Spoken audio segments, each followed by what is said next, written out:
श्री सद्गुरु महाराज की जय। महर्षि में ही सत्संग सुधा भाग 4 से गुरु महाराज का प्रवचन। सत्संग करते रहना चाहिए। प्यारे सत्संगी लोगों, आप लोग बहुत अच्छा करते हैं कि प्रत्येक रविवार को यहाँ आकर सत्संग करते हैं। जब तक लोग जीवन धारण करें तब तक यदि सत्संग किया करें तो अवश्य ही मरने के बाद अगर कोई शरीर पावेंगे तो मनुष्य का शरीर पावेंगे, दूसरा शरीर नहीं होगा। अभी यहाँ केवल हम लोग ही सत्संग करते हैं ऐसी बात नहीं है, परंतु वे भी हैं जो लोग गए हैं और हैं। गोस्वामी तुलसीदास जी ने लिखा है, विश्व उपकार हित व्यग्र चित शर्वदा त्यक्त मवमन्यु कृत पुण्य राशि यत्र तिष्ठन्ति तत्रैव अज सर्वहरि सहित गच्छन्ति चिराब्धिवासी। हम लोग अपने शरीर को लेकर यहाँ सत्संग करते हैं और वे लोग विश्व ब्रह्मांड को अपने अंदर देखते हैं तथा विश्व ब्रह्मांड में अपने को देखते हैं। जो लोग बहुत दिनों से सत्संग करते आ रहे हैं, अभी कर रहे हैं और आगे भी करेंगे, वे सभी महामुख के भागी होंगे। भक्ति पूरी किए बिना जब वे मर जाएंगे यानी उनका शरीर छूट जाएगा, तब उनके साथ ऐसा होगा जैसा कि देह में रहने के समय में अच्छा या बुरा कर्म किया है, वैसा फल भोगने के बाद फिर मनुष्य शरीर मिलेगा। इस सत्संग में सम्मिलित होने का सभी को अधिकार है, चाहे वे ईसाई हो, मुसलमान हो या वैदिक हो। वैदिक तो हम लोग हैं ही। सत्संग करने वाले का संसार में यश बढ़ता है, मरने के पीछे भी उनका नाम रह जाता है। लोग कहते हैं फलाने ऐसे थे, फलाने वैसे थे। यह जो इतना बड़ा सत्संग का दालान बना है, यह एक ही दिन में नहीं बना है, बनते बनते बन गया है। इंजीनियर लगे रहते थे तब बना है।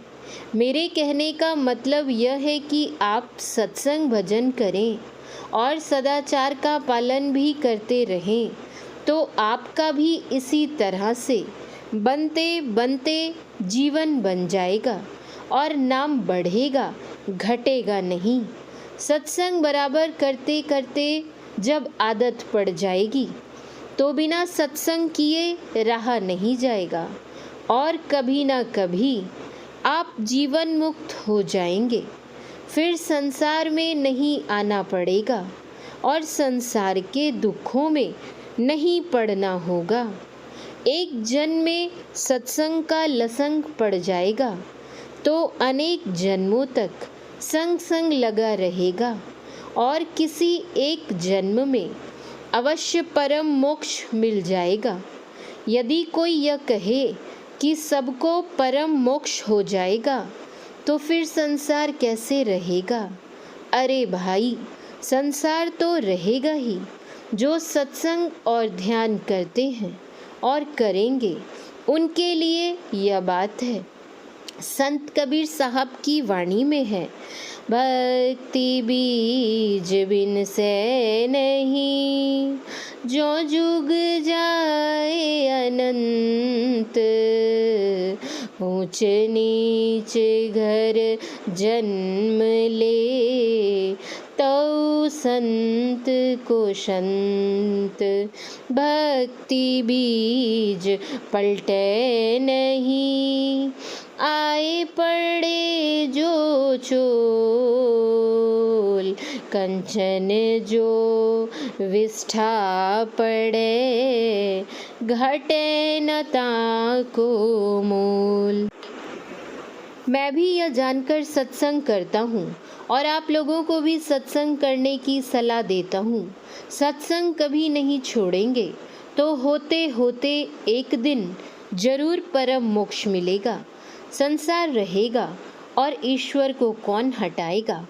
ईश्वर भी रहेंगे, इसके लिए कोई अंदेशा नहीं कि परम मोक्ष होते होते सब कोई मुक्त हो जाएंगे तो संसार नहीं रहेगा।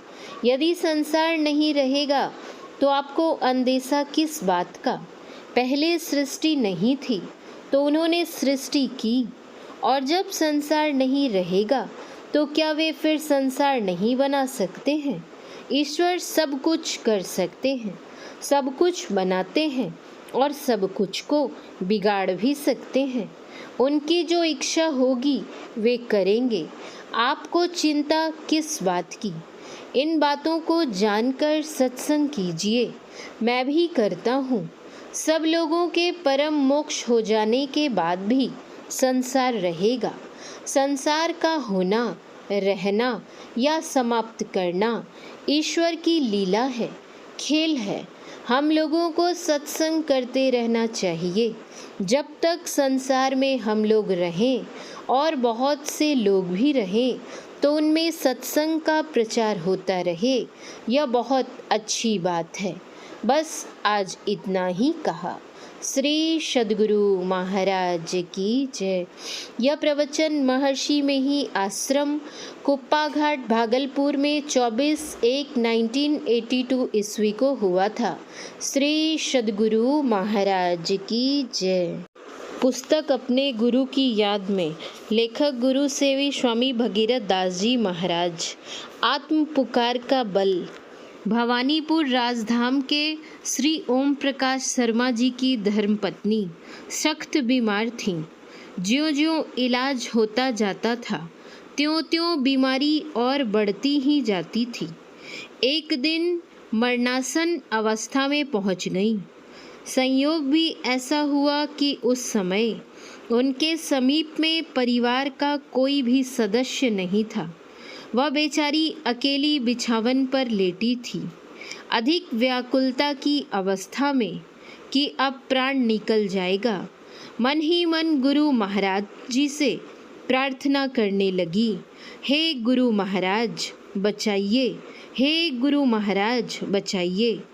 आर्त पुकार में बड़ा बल है, इष्ट को आना पड़ता है।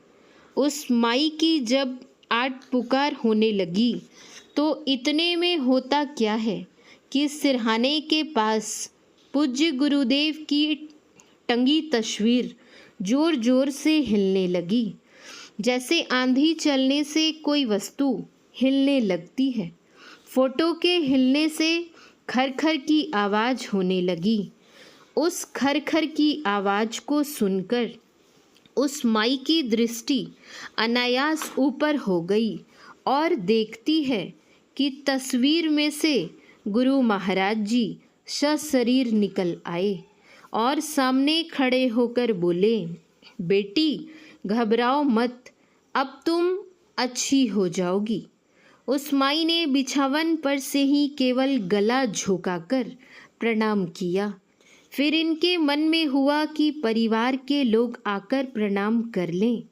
इसी ख्याल से जैसे ही उस माई ने अपने एक बच्चे का नाम लेकर पुकारा कि आओ, गुरु महाराज जी आ गए हैं, वैसे ही गुरुदेव फिर तस्वीर में समा गए। इसके बाद वह माई जो शरीर छोड़ने की अवस्था में पहुंच चुकी थी, वह धीरे धीरे पूर्ण स्वस्थ हो गई। श्री सद्गुरु महाराज की जय। श्री सद्गुरु महाराज की जय। श्री सद्गुरु महाराज की जय।